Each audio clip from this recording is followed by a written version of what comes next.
women are not monolithic, right? There's not just like pick a box, like I talk to a woman, I've got a woman's perspective. The worst thing we can do is tokenize women, I think, and create, what I call is like the women's perspective. And you'll know what I'm talking about. You've seen it, I've seen it. It's everybody turns in the room. There's a bunch of men, and they all turn in the room. They say, Jenny, what do you think? What do you think from a woman's perspective? Welcome back to the Food for Thought podcast. I'm your host, Erin Hallstrom. What you've just heard is a brief snippet of the insight of today's influential woman in food, Jennifer Stojkovic.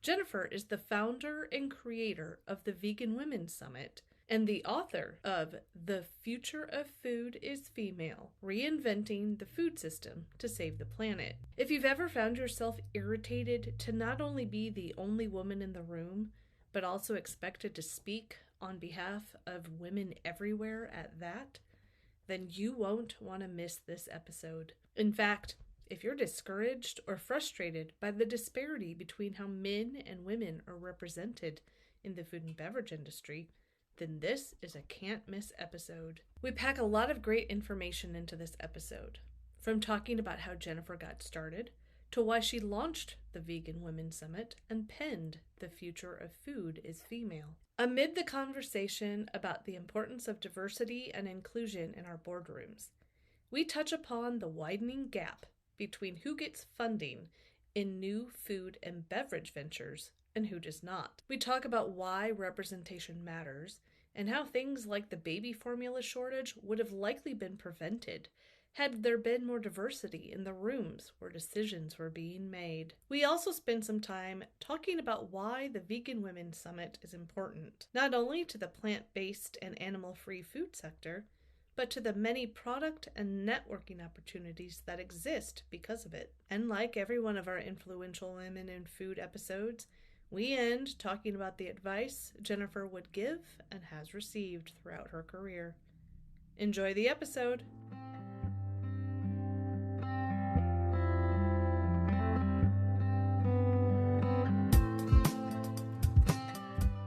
Jennifer, so excited. Welcome to the Food for Thought podcast.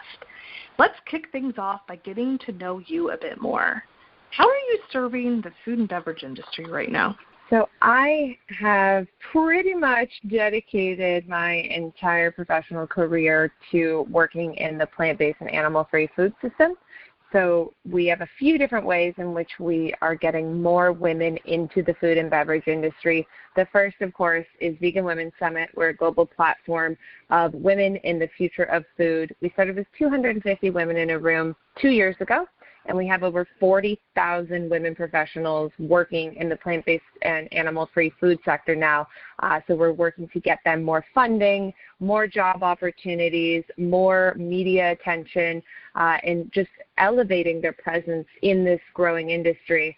And of course, in addition to that, that is really what the book has become, as an extension of our work and our platform. So The Future of Food is Female is my first book. It was published in April. We debuted as a #1 new release in 6 categories, and we are looking to create the platform and amplification of women in the future of food. They still continue to be very much underrepresented in many ways, which I'm sure we'll speak about.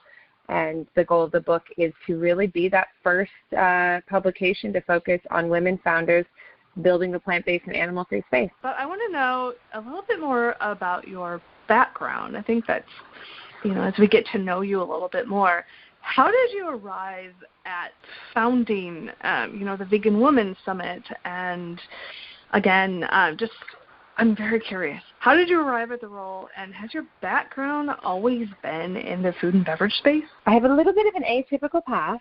So I was, I was very much a tech-focused for the majority of my career. Building innovation and working in Silicon Valley is actually where I got started in this space. And the way that I actually came to food, interestingly enough, was essentially a convergence of both my professional and personal life. So in my own life, I've been, vegan for almost 8 years and been very big in advocating on the cause and, being a part of it from a more charitable side of things, being on boards and working with nonprofits and things like that. But back in 2018 or so, when I started to see the plant-based food system taken much more seriously and starting to really come to the forefront of things, I decided that that is absolutely the next big thing. Like, that is what the tech industry is going to become. So I thought, what better time than now to jump into, what we call the future of food. So that, to me, is innovations that are removing, animals from the food systems, whether it's plant-based foods or even some of those things relating to cell-based meats and other technologies. I wanted to bring those to the forefront and be a part of that industry.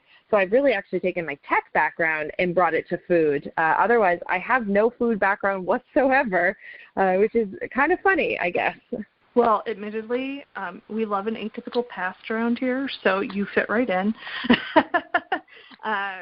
Love hearing that, I love a route that is a non-traditional route to get to where you are. Something I'm really excited to talk to you about is, the many things that you do to help women, not just in food and beverage, but in business in general.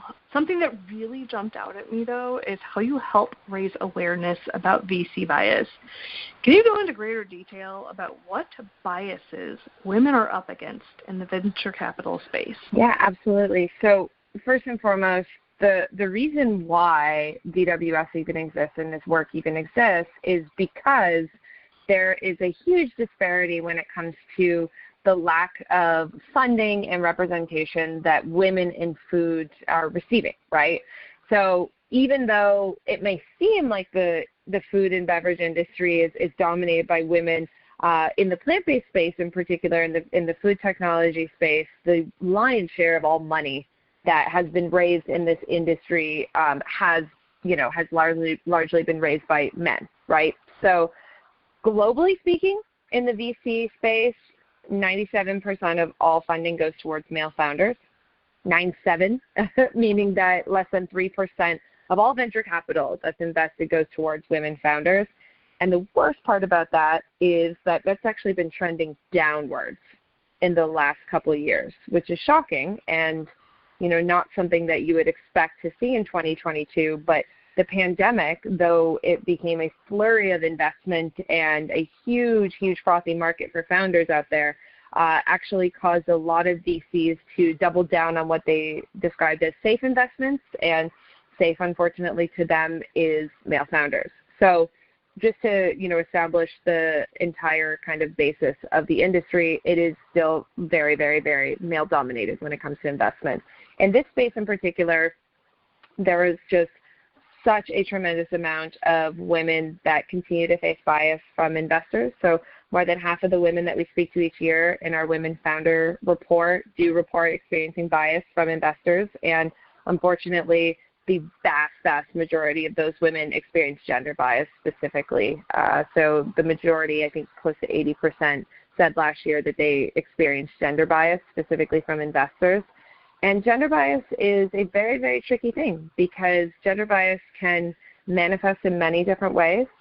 So, of course, there's the very overt discrimination and bias that unfortunately some women face, which is, literally being told things like, you're never going to make it, like women can't, women can't scale companies. We actually have a very famous CEO that we work with that was told when she first went out to raise her company, which is now, valued at hundreds of millions, that if I was your husband, I would say to stay in the kitchen. Like, those are some of the stories that we've actually heard from women, which is quite shocking.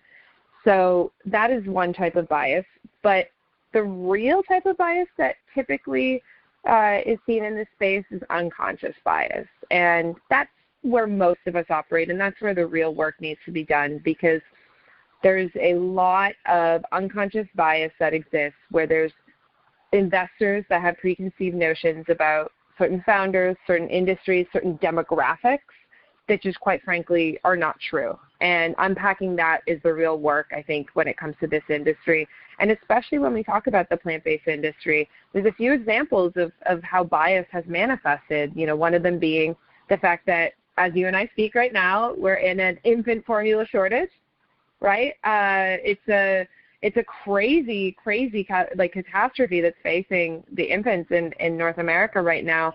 And this is something that has received little to no attention in the last few years when it comes to capital, even though we have known for a very, very long time that high quality, plant-based and even animal-free infant formulas are really, really important. There's just been little to no investment until a few years back. So we're very late into the game. And to give you an idea of how big of an opportunity this is, the infant formula space hasn't been disrupted in almost 60 years. It's a huge, huge opportunity. In addition to that, it's about 10% of the global liquid dairy market. So it's actually a massive market as well. And because we have just had 95% of investors as males up until, recently, and actually it's still, I think, close to 95%, they just didn't see the market opportunity. So that's what gender bias looks like in this industry. And then, of course, racial bias is another thing that we hear quite a lot about. We have entire demographics that are getting left out of the plant-based market.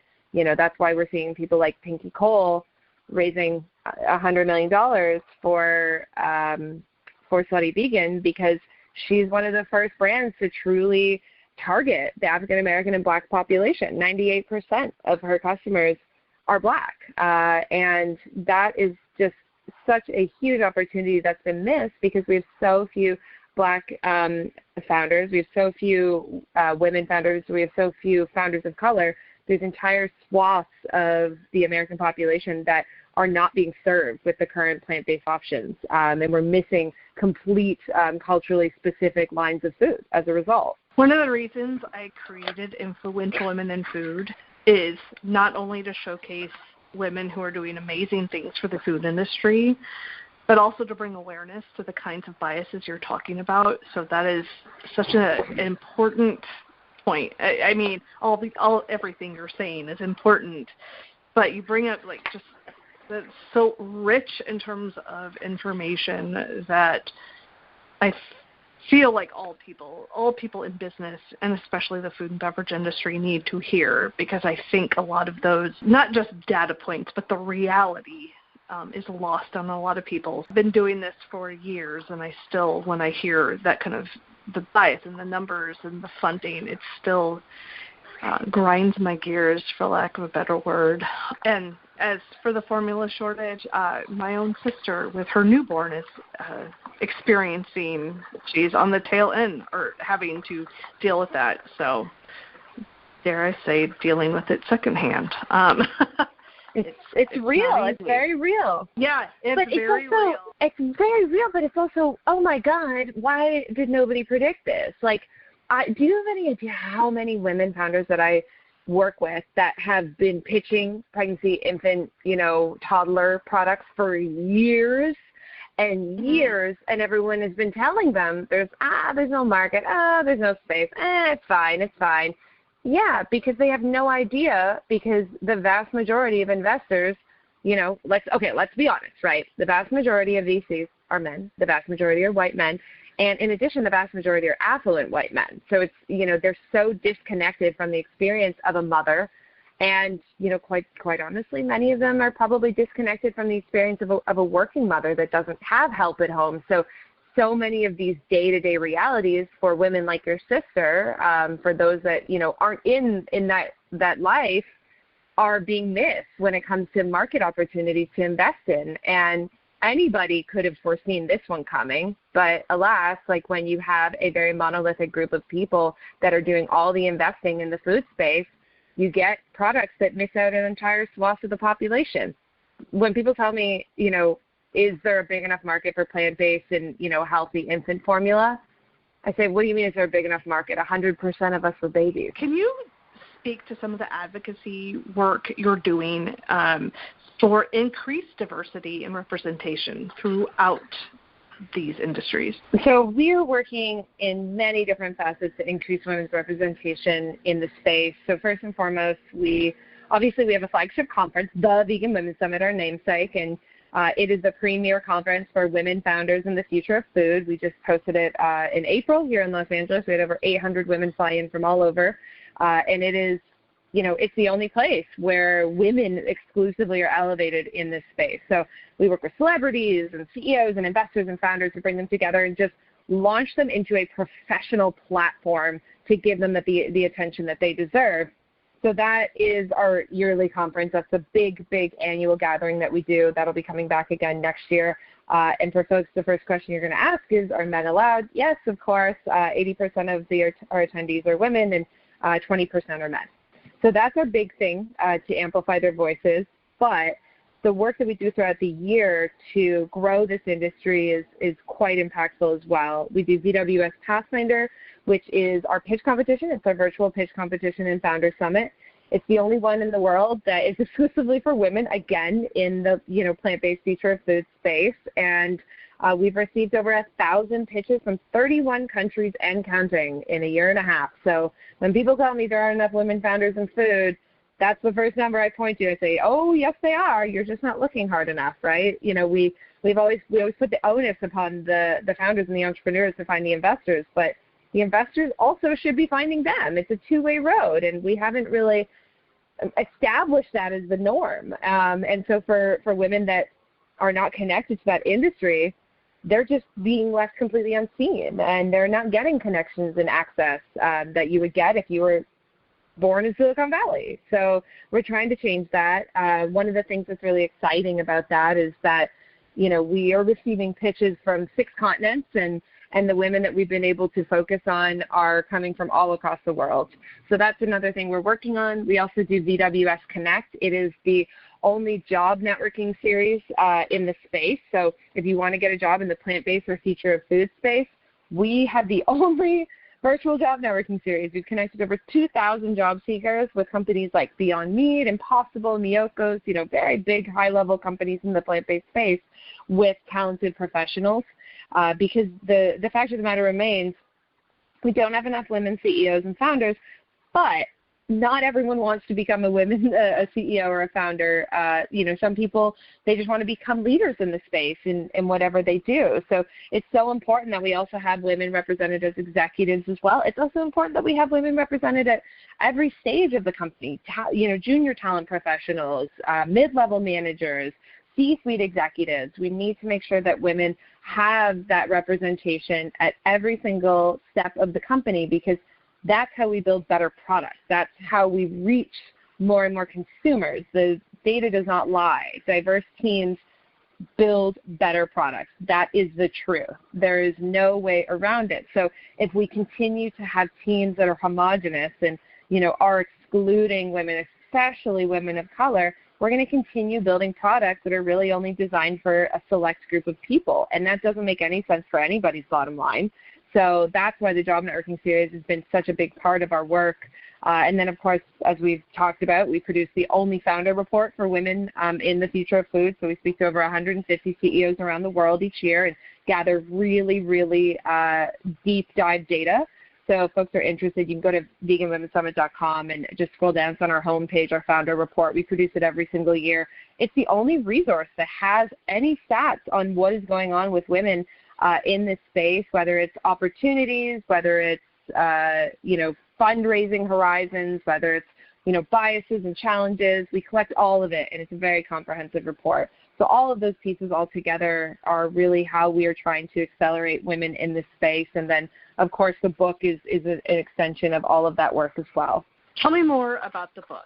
Speaking of, tell me more about it. I'm very curious. I'm sure the listeners are as well. Give me the short, long, whatever. I really want to hear more about your book. So The Future of Food is Female is the first book ever written in the industry focused upon women leaders in the future of food, which is crazy because the future of food and, alternative proteins is one of the hottest markets right now. It raised $3 billion last year.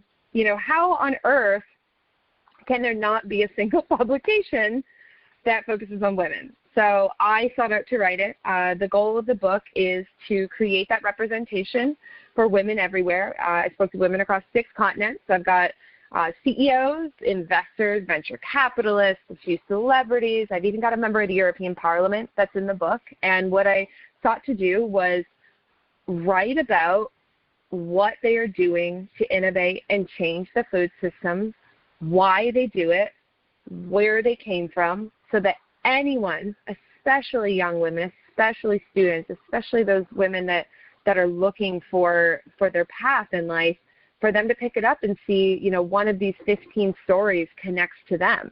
And it's going to be different for everyone, right? Everybody has such a complex and rich lived experience that we need to show that no matter where you came from, you can find your way into this space and build great things. And so, it's equal parts educational and inspiring.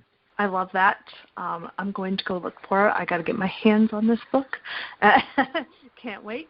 Available on Amazon worldwide. Easy to get. Yes. We'll definitely be checking that out as soon as I get off the call. So it can't be stressed enough how important it is to help women be seen and heard, especially in business and particularly in the food and beverage industry, as we've been talking about. How can we, the collective we, do a better job of watching out for and listening to women? Oh, that's a big question. One of the most important things that I think is very important for us to cover here is women are not monolithic, right? There's not just like tick a box, like I talked to a woman, I've got a woman's perspective. The worst thing we can do is tokenize women, I think, and create, what I call is like the women's perspective. And you'll know what I'm talking about. You've seen it, I've seen it. It's everybody turns in the room. There's a bunch of men, and they all turn in the room. And they say, Jenny, what do you think? What do you think from a woman's perspective? And I'm like, well, I can tell you my perspective, but I'm not a mother. I am a millennial. I don't know what a boomer's going to think. I don't know what an Asian woman's going to think. I can tell you what a California woman's going to feel, but I don't know what a woman in Texas is going to feel. Like, I think that it's so important for us to understand that women are just, we're 50% of the 51% of the population. And so there's so many different perspectives and experiences that women bring to the table that we shouldn't be relegated to that tokenized role. And that happens too with, when you are part of the global majority and, you find yourself as like the only person of color in the room and everyone turns to you and it's like, what does the Black community think? You're like, what are you talking about? Like, I'm just one person. I can't represent all of these people.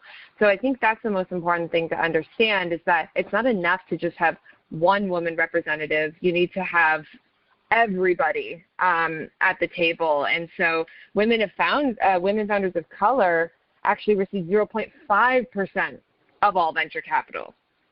So 2.5% is going to white women. 0.5% is going to women founders of color. They're even it's a fraction of a percent. It's less than 1%. So we have a very, very far way to go before we have a complex and inclusive food industry. It's hard not to listen to you and not want to just get up and scream and tell people to hey, everyone, shake everyone. Hey, open your eyes. Come on, let's do a better job, which is, of course, why I love talking to the many different women that I am very fortunate to get to talk to on this podcast and as part of Influential Women in Food, because it's that different perspectives that are so necessary. I want to switch gears for a little bit and kind of do what I call, it's like my favorite, the advice portion of an interview. So that said, what's a piece of advice you were given early on in your career that you still use today? I'm going to go offbeat here. I got a lot of the usual isms that I share, but there's two that I'm going to use from my favorite mentor, one of the women I actually acknowledge in my book, Karen. She was my very first mentor I had when I was very young, in my early 20s. And she said to me, if you're ever trying to get consensus or get people to listen to, a perspective and they're not listening on your team, one of the greatest little cheat codes in life is to bring in an outside party to say the exact same thing. And it was something that I was thinking about earlier this week because I used this trick actually on something, and my God, it worked really, really well. And she's like, just bring in an outside source, and suddenly everybody will respect them. Like, even if they come from one city over, if you are bringing in an external expert, quote unquote, no matter what they say, even if it's the same thing that you've said, it will be received differently. And that is a little tip I've used over the years, and I do it with friends as well when we're working together as colleagues. Sometimes just they're saying, I want to drive this home with my team. I'm going to bring you in as an advisor on this project. I come in, say the same thing, and suddenly it's like the greatest thing ever said. That's a really funny little thing that I was actually thinking of this morning that I want to share with everybody. The other thing that she taught me that I think is just sage wisdom to carry into 2022 and beyond is don't be so open-minded that your brain falls out of your head. Oh, I like that. I like the consensus consultant. The consensus consultant. There we go. We can brand the...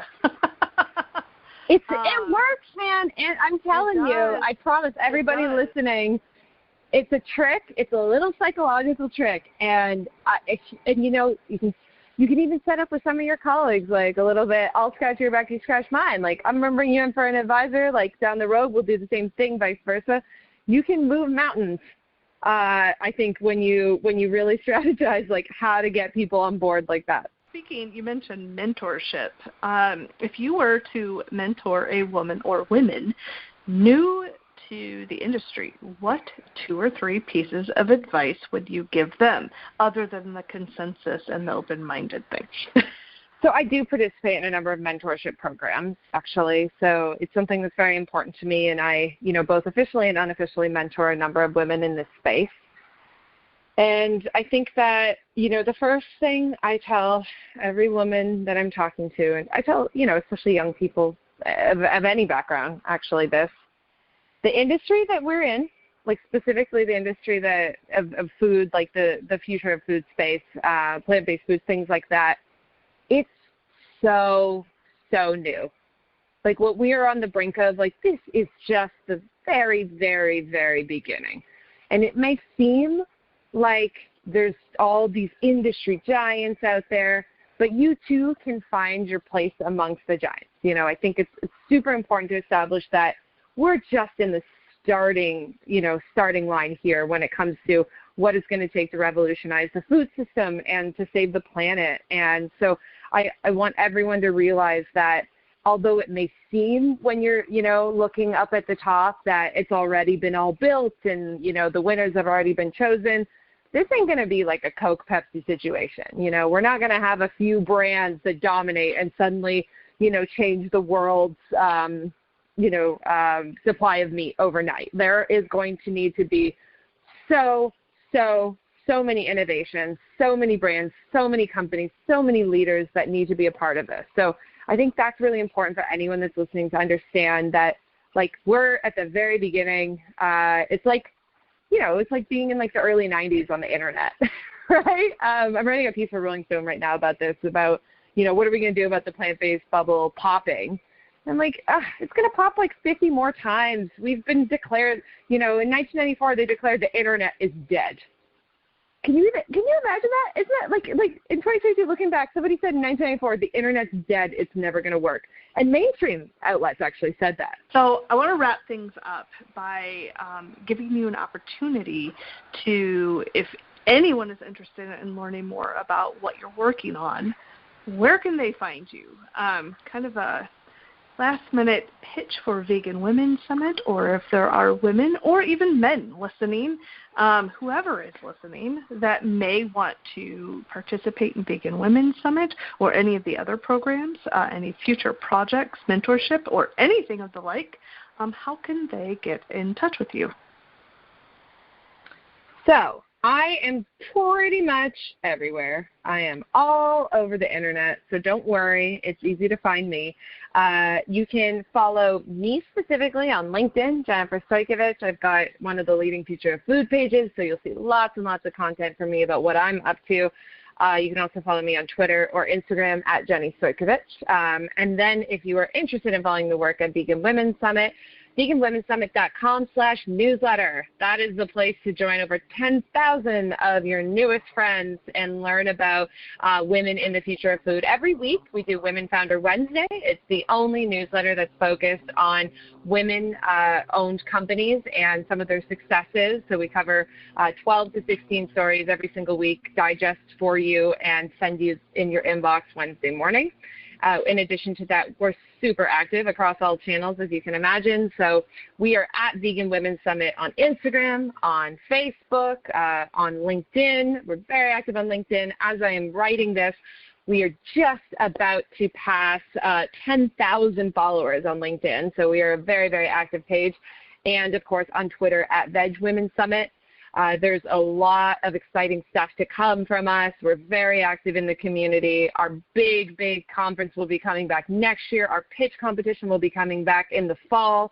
Lots of opportunities to engage with the community. It's very exciting, and I hope everyone listening will reach out and that you'll have lots of new opportunities and people to work with and mentor and influence and inspire. So with that, I want to say thank you for being on this special Influential Women in Food episode of the Food for Thought podcast.